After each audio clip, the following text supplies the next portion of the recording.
Oi, gente. Há alguns dias atrás eu fiz um vídeo, né, já tem um tempinho aliás, sobre a demissão do Joel Pinheiro da Jovem Pan.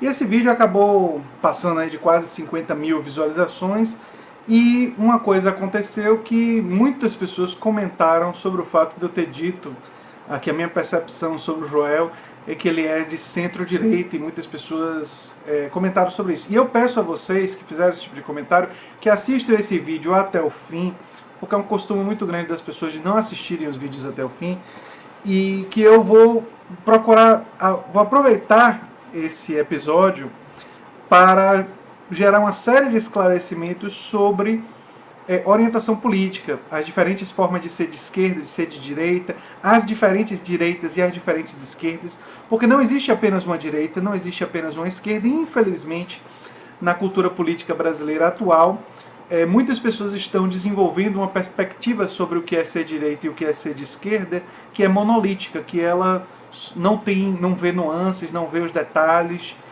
e isso é lamentável. Isso daí prejudica o debate político, prejudica o entendimento. Eu, inclusive, fui ler sobre o Joel Pinheiro, descobri que ele posta no Instituto Mises, enfim. Vamos conversar sobre isso hoje.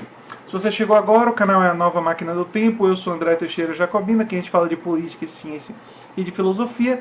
Tem a sessão de diálogos com especialistas e filosofia popular às sextas-feiras. Bem, no vídeo que eu já comentei para vocês, eu me referi ao Joel como sendo de centro-direita, mas porque ele me parece uma pessoa que meio que foge dos extremismos. E ele, inclusive, já escreveu um pouco sobre isso em alguns fóruns, inclusive no Instituto Mises. Agora, do ponto de vista econômico, existe uma posição que o Joel assumiu. E do ponto de vista cultural, aqui no Brasil o pessoal chama de costumes, ele assumiu uma série de outras posições. E, infelizmente, parte do problema do debate público aqui no Brasil é que setores da direita brasileira começaram a reconhecer apenas como direita aqueles que são culturalmente conservadores. Ou seja, para você ser de direita, você teria que ser culturalmente conservador, próximo, talvez, do olavismo, por isso que muita gente cita Felipe Moura Brasil e Caio Coppola, quando estão falando, por exemplo, da Jovem Pan, como membros da direita, porque eles são culturalmente conservadores. Mas essa visão é um pouco ou bastante equivocada, inclusive porque no passado haviam pessoas culturalmente conservadoras que defendiam o comunismo. E eu vou tentar explicar para vocês. Se nós voltarmos para os anos 60, inclusive na luta armada dos anos 60, de pessoas que eram membros de não do Partido Comunista Brasileiro, porque o Partido Comunista Brasileiro foi contra a luta armada, mas membros de outros partidos, como o Partido Comunista do Brasil e outras variantes de luta armada, essas pessoas, muitas delas têm livros sobre isso, têm, enfim, documentários, enfim. Inclusive, eu já falei aqui sobre um guerrilheiro gay que sofria muito com isso, porque ele tinha que esconder sua homossexualidade, porque entre as pessoas da luta armada havia muita homofobia, havia muito machismo.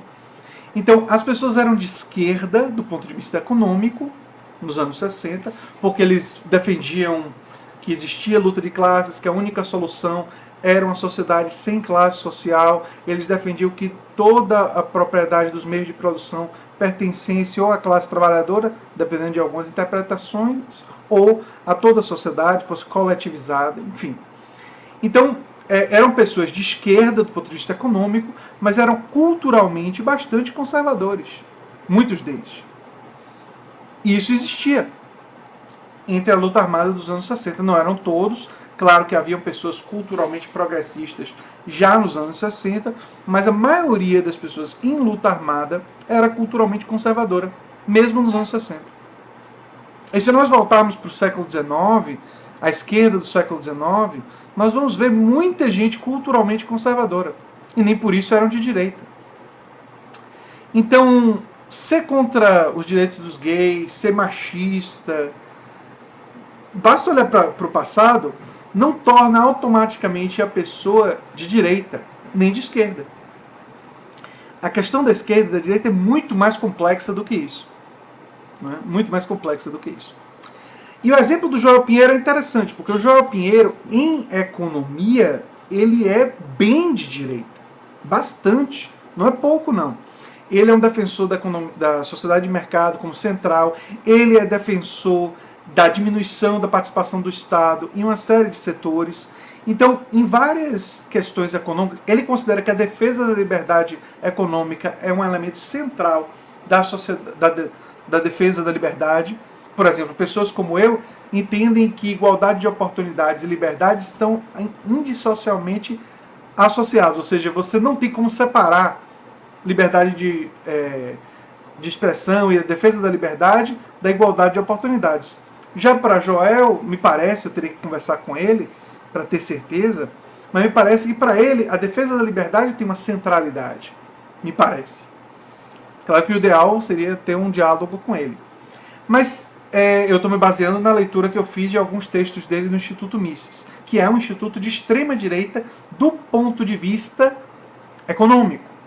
Agora, do ponto de vista cultural, o Joel Pinheiro assume algumas posições progressistas. Eu não vou ficar aqui especulando quais são, se é em relação ao aborto, casamento gay, porque eu não vi eles declarando em cada uma dessas questões, então eu preferia muito mais falar diretamente com ele e conversar questão por questão, porque uma pessoa pode ter uma posição em relação ao aborto, que é mais progressista, mas pode ter uma posição menos progressista em relação ao casamento gay, ou vice-versa. Então, uma coisa não implica na outra, ou sob pena de morte, e outras questões que envolvem costumes e posicionamento sobre o papel do Estado na vida privada das pessoas e também no aspecto punitivo. Então, o que é que acontece? Do ponto de vista cultural, Joel Pinheiro é mais progressista, sem dúvida, do que Caio Coppola ou do que o Felipe Moura Brasil, quando nós comparamos nessa dimensão. Inclusive o Political Compass, né, a bússola política, faz aquela coisa de esquerda e direita do ponto de vista econômico e autoritarismo e pensamento libertário do ponto de vista político e cultural. Então o Joel, ele estaria na direita, bem à direita, do ponto de vista econômico, mas ele estaria no quadrante de baixo, no quadrante libertário, porque ele não é um autoritário, porque ele defende fundamentalmente as liberdades individuais e tudo mais. Então ele estaria nesse o quadrado aqui, ele estaria nesse lugar. E eu estaria, aquela que vocês estão vendo invertido, né?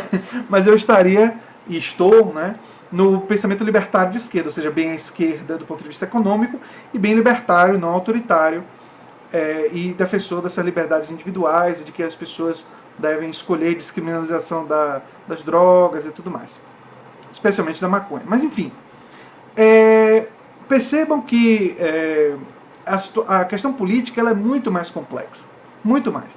E há quem olhe para um gráfico como o do Political Compass e diga que, inclusive, ele é uma simplificação. Porque o Political Compass, ele junta questões políticas, de sistema político, com questões culturais, questões da chamada guerra cultural, que aqui no Brasil se convencionou chamar de costumes. E mesmo ele é uma simplificação. Só que ele já seria suficiente para mostrar que é muito mais complexo do que as pessoas aqui no Brasil, infelizmente, estão tratando, como elas estão tratando essa questão.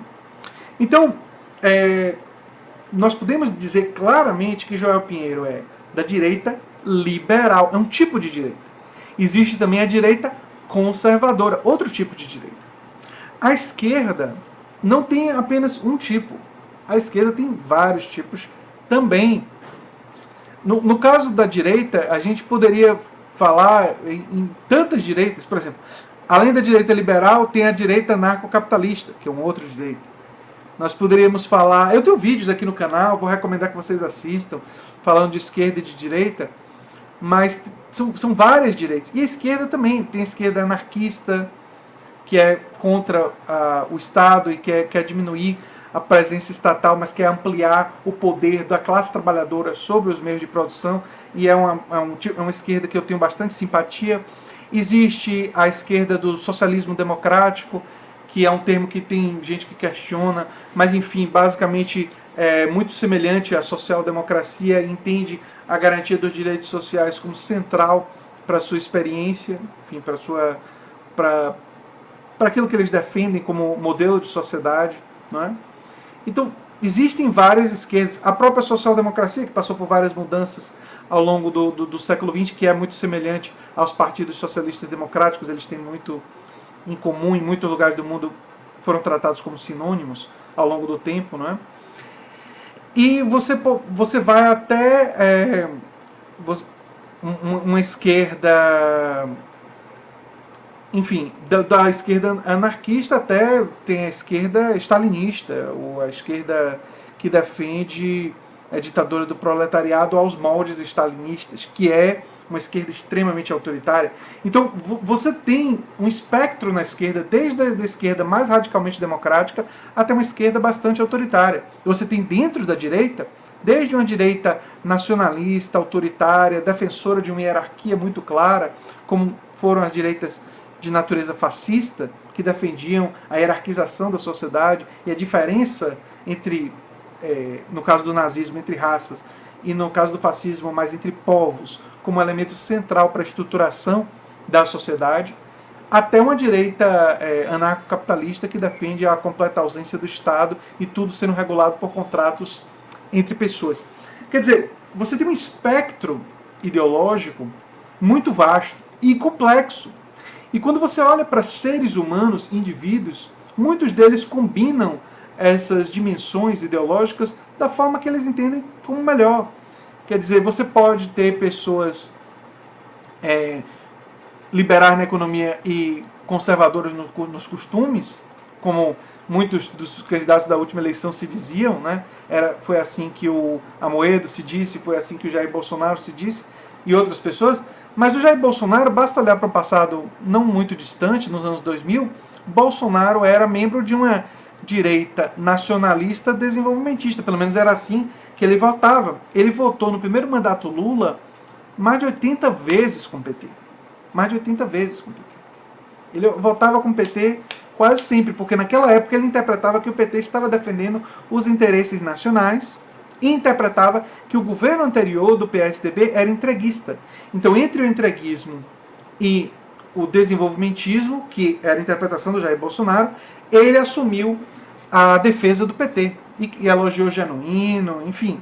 Isso daí é história, não sou eu que estou inventando, isso aí basta pesquisar que vocês vão ver. E ele representava então um tipo de direita, e aí ele se moveu dentro do espectro político para uma concepção mais liberal, mas a gente sabe que isso daí tem uma boa dose de oportunismo no caso do Bolsonaro. Enquanto no caso do Amoedo me parece uma coisa legítima, genuína, embora eu tenha divergências com as ideias. Então percebam, existem várias esquerdas e várias direitas, várias formas de ter acesso a essas concepções. E existe uma dimensão cultural, existe uma dimensão econômica. E as pessoas, infelizmente, estão trazendo definições muito equivocadas. Teve uma pessoa que disse assim, Joel é direita do politicamente correto. Não, ele é da direita liberal, mas progressista nos costumes. Essa é uma definição mais precisa sobre o Joel. Ou você poderia pensar que ele é um libertário de direita. E os libertários de direita, muitos deles, têm posições em relação aos costumes mais progressistas. Eles são menos conservadores em relação aos costumes. Você tem, como eu já expliquei, esquerdistas que são machistas, que são homofóbicos. O combate à homofobia acabou se tornando uma coisa da esquerda com o passar do tempo. Mas, por exemplo, nos anos 60, nos Estados Unidos, parte da esquerda abraçou o feminismo, mas demorou muito para abraçar a causa LGBTQ. A causa LGBTQ só foi abraçada por parte da esquerda nos anos 90 e mesmo assim parcialmente. E o abraço assim mais amplo da esquerda a essa causa só aconteceu no século XXI. É super recente. Significa que eu acho certo? Não, eu preferia que a esquerda tivesse abraçado isso há muito tempo atrás. E como uma questão de democracia, vendo que você alarga a democracia a partir do momento que você abraça a defesa contra a opressão de minorias. O ambientalismo foi uma questão que parte da esquerda abraçou lá nos anos 60 e dos anos 70 em vários lugares do mundo, mas abandonou também em outros momentos. Quer dizer, você não pode pegar essas coisas temporais e históricas para definir o que é esquerda e o que é direita.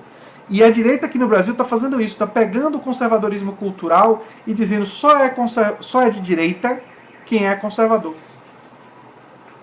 E a direita não se resume aos conservadores. E a esquerda não se resume aos stalinistas, como não se resumia no passado, não se resume hoje. Inclusive, stalinista hoje vai ser difícil de achar, porque o regime soviético já acabou há bastante tempo. Mas você encontra uma esquerda autoritária ainda hoje. Ela é minoritária. A maior parte da esquerda se divide entre social-democracia, socialismo democrático, anarquistas, entendeu? E por aí, variações desse espectro. Sendo que entre social-democracia e socialista democrático, na Europa a diferença é meio difícil de encontrar. Aqui no Brasil, como parte da esquerda abandonou o termo socialista, fica um pouco mais fácil, talvez, perceber alguma diferença. Mesmo assim, é uma diferença construída ao longo do tempo. Não é uma diferença automática. Então é importante, gente, para compreender essas coisas, ter uma visão que vê as nuances, que vê a complexidade, que não se reduz a um fator. E, aliás, entre esquerda e direita, se a gente quisesse falar de um fator central para separar a esquerda e da direita, seria a questão da igualdade. A esquerda defende a maximização da igualdade, ou no poder, ou na economia, ou na democracia. Sempre a igualdade é o elemento que compõe. E a direita defende uma maximização do potencial do indivíduo, daquilo que é individual. Então, enquanto a esquerda defende a maximização do que seria da coletividade, em algum nível, seja no nível político, no nível econômico, enfim, ou no nível social, a direita defende a maximização do indivíduo e da manutenção de hierarquias. Ele não vê a hierarquia como algo negativo, seja a hierarquia econômica para os liberais de direita, seja a hierarquia política, que aí vem o autoritarismo da direita nacionalista, seja a hierarquia imposta pelos costumes, como a direita conservadora. Então, se você quisesse medir esquerda e direita através de algum tipo de elemento, você teria que trabalhar com a ideia de que a direita defende hierarquias e a esquerda defende igualdade. Só que até mesmo nesse particular há um problema, porque quando você vai para uma direita anarquista, ela está defendendo a hierarquia do ponto de vista econômico, o anarcocapitalismo, mas ela está contrária à hierarquia do Estado. Então, ela se mantém na direita porque ela defende um tipo de hierarquia, que é a hierarquia de quem tem mais dinheiro, tem mais poder mesmo, enfim, e controla mais, mas ela se diferencia por rejeitar completamente um outro tipo de hierarquia. Então é necessário ter esse olhar para a complexidade da política e a gente ir amadurecendo a nossa concepção. Enfim, gente, eu espero que mais e mais pessoas possam ter essa percepção mais complexa sobre a política e não realizar reducionismos e generalizações impróprias. Seria o ideal. Eu sei que é difícil em ambiente de internet, mas esse vídeo é um esforço nessa direção. E quem sabe no futuro eu posso conversar com o Joel Pinheiro e aí a gente ter mais clareza sobre os posicionamentos dele, eu posso expor os meus e ele tentar me mapear onde é que ele me encontra no espectro político. Pode ser um exercício de discussão filosófica interessante. Se você gosta do que eu faço aqui, eu gostaria que você considerasse apoiar a gente no Apoia-se. Links vão estar numa mensagem fixada aqui no YouTube, eu não posso colocar na descrição mais. E outras informações estarão nessa mensagem fixada. E se você gosta do que eu faço aqui, se lembre sempre de se inscrever, dar um like e compartilhar, que é muito importante para mim e para o canal. Um abração, gente, e até o próximo vídeo. Tchau, tchau.